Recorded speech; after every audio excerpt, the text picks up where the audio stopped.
ভারতে আল্লাহ এরা এতদিন ধরে কিতা করলো? এই যে এমপি হইলো, মন্ত্রী হইলো, কিতা করলো এরা? এই একটা সামান্য মন্দির করে দিতে পারে না, আর খালি আইলেই ভোট দিলাম। কালকের থেকে আমি একদিন আর লেট চাই না, কালকের থেকে এটা কাজ দরকার।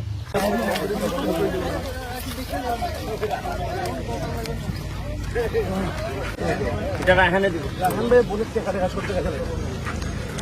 আর গাছের তলে দিলাইলে গাছের তলটা ভর্তি করে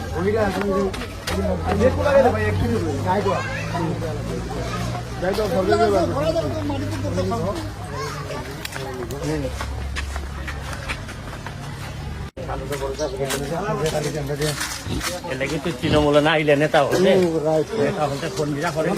সুবিধার বাইরে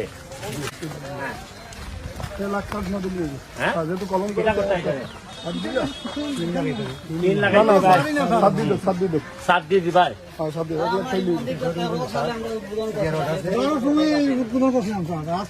ভারতে। আল্লাহ এটা কি রাজনীতি চলছে দেখতে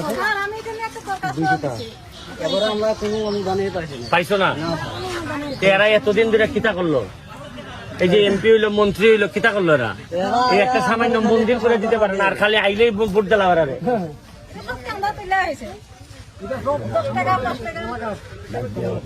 আচ্ছা আমি তোমারে এইটা রাখেন কই এদিকে আসো, রাখেন। তুমি আগামী কালকে থেকে সব বেশ দিকে সেটা আসেনি জিতু ভাই, ভাইয়ের নাম কোথায়? হ্যাঁ আচ্ছা, তুমি কই দাদা আসো। কালকের থেকে আমি একদিন আর লেট চাই না, কালকের থেকে এটা কাজ দরকার। দুইটা যদি উপরে ছাদ দেয়া লাগে, যা যা দেয়া লাগে, যেমনি যেটা লাগে ছাদ দিয়ে দাও। যদি এরা যেভাবে এরা করো যা লাগে, আমি আর এটা দেখতে চাই না এইভাবে।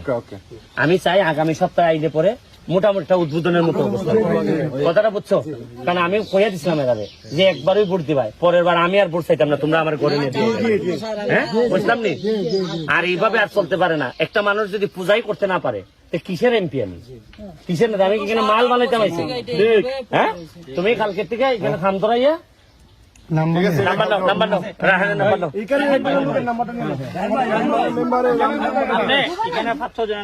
তোমারটা আলাদা, তোমার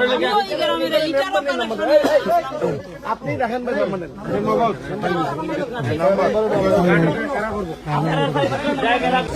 এরা আর কোনো জ্বালাইও না। আমি কিন্তু চাই যে এরা খালি আগামী সপ্তাহে কমপ্লিট। ঠিক আছে? আর এইভাবে আমার সাথে যোগাযোগ রাখবাই।